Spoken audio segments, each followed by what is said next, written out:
May 24, 1940. The War Cabinet met in a damp, windowless bunker beneath the Treasury. The air was heavy, stale, and thick with the distant reverberations of a war that was already being lost. Only a week had passed since Winston Churchill had been named Prime Minister, inheriting a nation defined by total strategic catastrophe. The news from France was not news. It was a dirge. The German panzer divisions, having smashed through the Ardennes, were driving relentlessly toward the coast. The entire British Expeditionary Force, BF, along with large parts of the French army, was being crushed into a tight, impossible pocket around Dunkirk. Logistically, annihilation or mass capture seemed certain. The psychological atmosphere in the cabinet room was one of frozen, aristocratic despair. Every man present, save one, had watched the slow, agonizing collapse of the Low Countries and France. They were traumatized. In this atmosphere of cold, logical defeatism, two men became the sole protagonists. One was Winston Churchill, 65, the man who had warned them for a decade, now Prime Minister, bullish and isolated, fueled by whiskey and a visceral refusal to quit. The other was Lord Halifax, the Foreign Secretary, 38, the patrician voice of the old establishment. Halifax was the man who, only days before, many in the Conservative Party had expected to be Prime Minister. His calm, reasonable, almost clerical demeanor was seen as the antithesis of Churchill's reckless bombast. It was Halifax who broke the silence. He presented his case not as a plea for surrender, but as a cool, diplomatic assessment of strategic reality. Britain had no army left. Its equipment was being abandoned on the roads of France. Continuing the war alone, against the might of the Wehrmacht, seemed suicidal. The only rational course, Halifax argued, was to see what terms Hitler would offer. He proposed sounding out the situation, using Italy's dictator, Benito Mussolini, who had not yet entered the war, as a mediator to broker a deal. He asked, "Is there any way of taking a bridge gap, of getting a message to Hitler to see if there is any arrangement possible?" Halifax's logic was crushing. He framed the debate not as a choice between courage and cowardice, but between rational diplomacy and total, pointless annihilation. Better preserve the empire and the fleet, he argued, than to see both destroyed in a hopeless stand. He stressed that Britain must show a willingness to negotiate before we get to the stage of having our men destroyed in the field or in an impossible position. Churchill listened, cigar smoking, eyes hooded, saying nothing, but the lines were drawn. The battle for future Britain was not being fought on the fields of Flanders. It was being fought right here, in this damp, subterranean room, between the man who had prepared for war and the man who was now logically arguing for an immediate, negotiated end. The ensuing days were dominated by the agonizing, hourly deterioration of the situation in France. With every war cabinet meeting, the line between negotiation and outright surrender blurred further. On May 26, the Royal Navy initiated Operation Dynamo, the evacuation of the BF from Dunkirk. The Admiralty was grimly optimistic, estimating that they might save 45,000 men over 2 days. The rest would be captured or killed. The strategic fact remained: Britain would soon be defenseless. The pressure on Churchill was immense, and it was channeled almost entirely to the person of Lord Halifax. Halifax was not a coward. He was a rationalist facing an irrational enemy. He believed that the only way to save the nation from total subjugation was to strike a deal now, while Britain still possessed a fighting fleet and the threat of air power. If Britain waited until the BF was lost and the Germans had crossed the Channel, the terms would be slavery. Halifax proposed that the government publicly acknowledge its openness to mediation by Mussolini. He saw this as a necessary step to test Hitler's intentions and, crucially, to satisfy the defeatist faction of the cabinet. Churchill was utterly alone in his intransigence. He viewed the concept of mediation not as diplomacy, but as a fatal concession. He knew what kind of peace Hitler offered. He countered Halifax's proposals with a dark, prophetic vision. Once we get entangled with Mussolini, he will simply ask us to sacrifice some territory, some sovereignty. We shall have to give up the navy, the empire, and everything that makes us free. And then, when we are disarmed, Hitler will take the rest, piece by piece. Churchill understood that Hitler was not seeking a negotiated peace, but a spectacular, symbolic capitulation. Any mediation would simply be a prelude to betrayal. The terms of peace would only be, "Surrender your weapons and I will occupy you." The tension in the cabinet room was excruciating. On the 27th, Halifax, calm and persistent, threatened to resign if Churchill refused to even explore the Italian route. The cabinet was split. If Halifax resigned, the government would fall, and the appeasers would return, ready to make peace. Churchill realized he could not simply win the argument through rhetoric. He had to break the logical framework of defeatism that Halifax represented. He needed to prove that the only way out of the crisis was to embrace the crisis itself. The battle was no longer over facts. It was over moral will. And Churchill knew he could only win that moral battle by appealing to a force far greater than the logic of the cabinet room, the raw, untainted will of the British people. The confrontation reached its terrifying peak on May 28, 1940. The war cabinet met in the morning and again in the afternoon. The BF was, by all estimates, about to be trapped entirely. It was now or never for negotiation. Halifax, grave and resolute, made his final push. He was convinced that even if the situation looked bleak, a strong government must explore all options. He insisted that the British government would face internal chaos, condemnation from neutral America, and the guilt of mass murder if they allowed the entire army to be annihilated without a diplomatic effort. He framed his argument around duty. It is the duty of responsible statesmen to attempt to preserve something from the wreck, rather than lead the nation to a romantic but ultimately suicidal end. Churchill listened, his head bowed, seemingly lost in thought. His chief private secretary, John Colville, observing the Prime Minister in these dark hours, noted the immense pressure. Churchill felt isolated, knowing that the two most powerful factions of his own party, the appeasers and the aristocratic establishment represented by Halifax, were arrayed against him. But Churchill had reached his own inner decision. His refusal to negotiate was not tactical, it was spiritual. He saw the issue not through the cold lens of military statistics, but through the visceral commitment to liberty. He knew that the moment Britain accepted mediation from Mussolini, they would be admitting defeat to Hitler. Churchill slowly raised his head. He spoke to his four colleagues in the war cabinet, Halifax, Chamberlain, Attlee, and Greenwood, not with rhetoric, but with a raw, brutal clarity. He looked directly at Halifax and delivered the final, crushing sentence, a statement of absolute, non-negotiable determination that would be secretly recounted by those who heard it. If this long island story of ours is to end at last, let it end only when each one of us lies choking in his own blood upon the ground.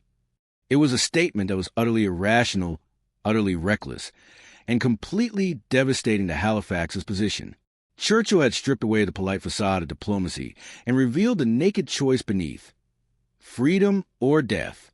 The very idea of a negotiated peace was instantly rendered shameful. Churchill had recast the choice as one between an eternal legacy of defiance and a miserable, temporary survival built upon dishonor. The message was clear. Negotiation was not saving the nation. It was murdering its soul. The cabinet made its first, tentative decision. No approach would be made to Mussolini. But Churchill knew the fight was not yet won. Halifax, defeated but not yet broken, still held immense power and could still resign, collapsing the fragile coalition. Churchill knew he had to solidify this victory.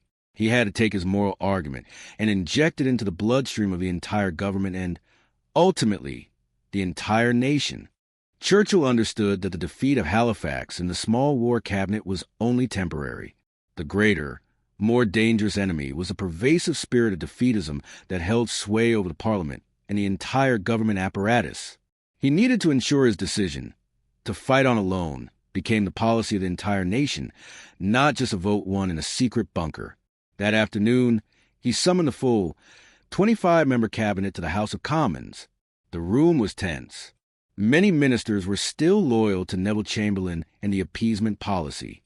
They fully expected the meeting to discuss the inevitable, the preservation of the fleet and the exploration of peace terms.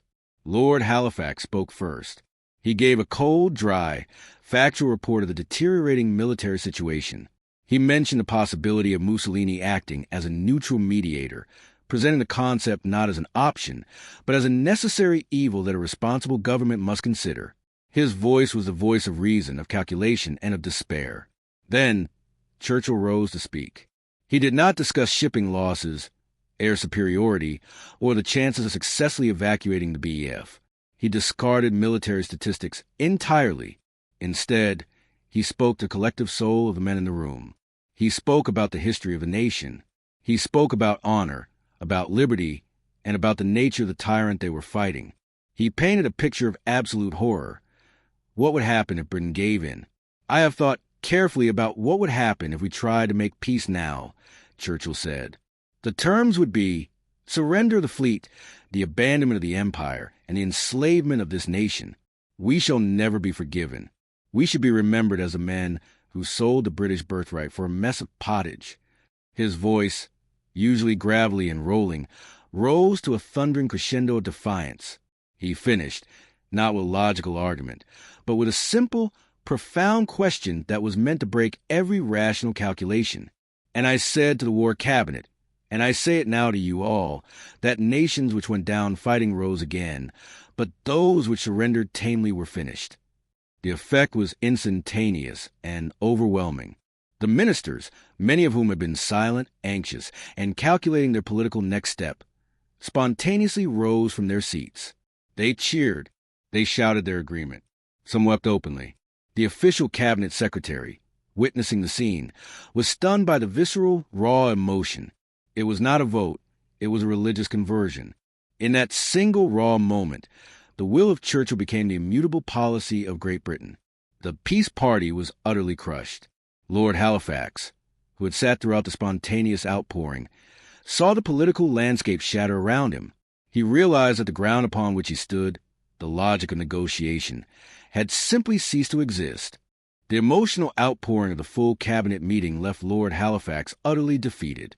He had won the argument on logic, but Churchill had won the war on spirit. He returned to the Foreign Office in a state of political paralysis, his rational proposal for mediation now branded, by the overwhelming consensus of the government, as a moral failure. The tension of the subsequent hours revolved entirely around Halifax's next move. His honor and the consistency of his moral framework demanded his resignation. If he resigned, the Chamberlain wing of the Conservative Party would follow, the coalition government would collapse, and Churchill would almost certainly be replaced by a leader willing to reopen peace talks. Halifax had the power to destroy the fragile consensus, even in defeat, but the moment passed in silence. Halifax chose not to resign. His silence, following a decisive meeting, was a true final nail in the coffin of the peace party. By staying, he validated Churchill's policy.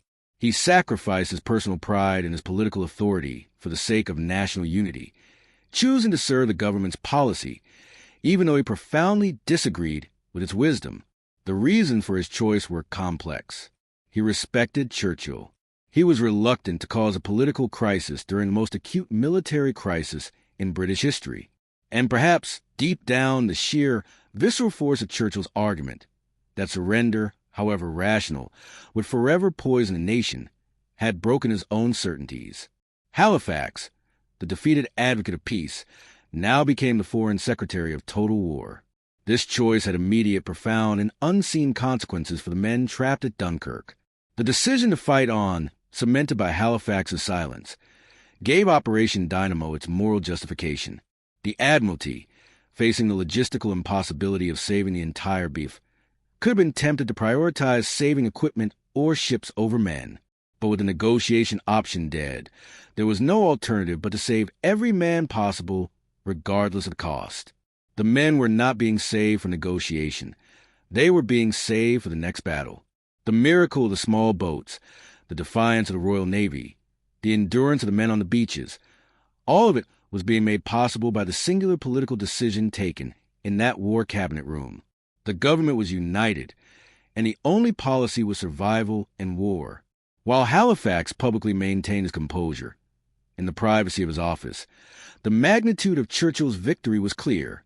The Prime Minister, having crushed the internal threat, now prepared to take the decision to risk total annihilation, to the public. The private victory in the war cabinet demanded a public declaration. On June 4th, 1940, as the miraculous evacuation of Dunkirk was drawing to a close, Churchill rose in the House of Commons. The nation, stunned by the collapse of France and reeling from the news of the abandoned equipment, waited for a message of consolation or perhaps a hint of diplomacy. Instead, they received a political and moral earthquake. Churchill gave the House a factual account of the military disaster, framing the escape not as a victory, but as a temporary reprieve. He then delivered the uncompromising statement that instantly became the nation's creed. He was not giving a motivational speech. He was declaring a permanent, non-negotiable policy to the world. We shall go on to the end. We shall fight in France. We shall fight on the seas and oceans. We shall fight with growing confidence and growing strength in the air. We shall defend our island, whatever the cost may be. We shall fight on the beaches. We shall fight on the landing grounds. We shall fight in the fields and in the streets. We shall fight in the hills. We shall never surrender. The speech accomplished several things at once. To the British public, it offered clarity. There was no alternative, only continued war. To Hitler, it was a message of utter incomprehension. The Führer still believed the British were a nation of shopkeepers who would yield under pressure. And to Lord Halifax, who sat in the government benches listening, the speech was a final, total humiliation. The words that rang out across the world were the very words Halifax had fought against. The policy of no surrender was now official, public, and irrevocable. Churchill had taken the quiet, desperate decision of the cabinet room and used it to burn the diplomatic bridges behind them. There would be no secret mediation. There would be no easy exit. There would be no political path back to the appeasement that Halifax had advocated. The policy was now fixed in stone, and the entire world was witness to it. Halifax's strategic logic, his reasoned arguments for preserving the empire through diplomacy, had been utterly invalidated by a singular act of political will. The moral argument had trumped the military calculation. Halifax endured the speech in silence. His composure was absolute, but his role as the great statesman, the alternative prime minister, the voice of reason against Hitler, was permanently finished. His silence was the sound of a politician realizing he had lost not just a vote, but the entire political future. The only remaining task was to assess the cost of that choice, and to deliver the final answer to the question of what he had truly said. The greatest act of defiance in modern history was not a military victory. It was a political decision made in a damp, subterranean bunker. The weeks that followed, the salvation of Dunkirk, the start of the Battle of Britain, proved Churchill's irrational defiance was, in fact, the only rational path to victory. But what did Lord Halifax say when Churchill refused to negotiate peace with Hitler in 1940? Out loud, in the controlled atmosphere of the war cabinet, Lord Halifax said what his strategic mind dictated. He argued for mediation to Italy, stressing the need to preserve the British Empire from total annihilation. He spoke the cold, hard logic of military fact, urging the preservation of assets before total defeat. He spoke about duty, about responsibility, about the necessity of statesmen to avoid a romantic but ultimately suicidal end. But when Churchill recast the debate as a choice between a difficult survival and eternal dishonor, Halifax's words were silenced. The moral argument had overwhelmed the political calculation. In the final, critical moments, Lord Halifax said nothing. He remained silent in the war cabinet when the ministers cheered Churchill's call to fight. He remained silent in his office when his political future was destroyed. His silence was a final, painful admission that his position was morally unsustainable. By choosing to stay in the cabinet and validating Churchill's policy, he conceded that some things were indeed worse than total military defeat. He was defeated by a single powerful truth. Churchill understood that there is no diplomacy with a tyrant. The moment Britain had asked for peace, it would have received only the terms of slavery. Halifax believed he was saving the nation's future. Churchill knew he was saving its soul. The choice made in that small room, the choice to fight on alone, to never surrender, to risk annihilation rather than compromise with evil, was the moral engine that powered the entire war effort. It inspired the French resistance. It solidified American support, and it gave the British people the moral clarity needed to endure the Blitz. And the man who had fought hardest for peace, Lord Halifax, was left with the ultimate, tragic realization. The only way to save a nation was to embrace the very fight he had desperately tried to avoid. The only way to survive was to declare unequivocally that Britain would rather die. His words were forgotten by history. Churchill's defiance became the world's creed. But it was a terrible, private struggle that took place between the two men that decided the war years before the first German bomb fell on London.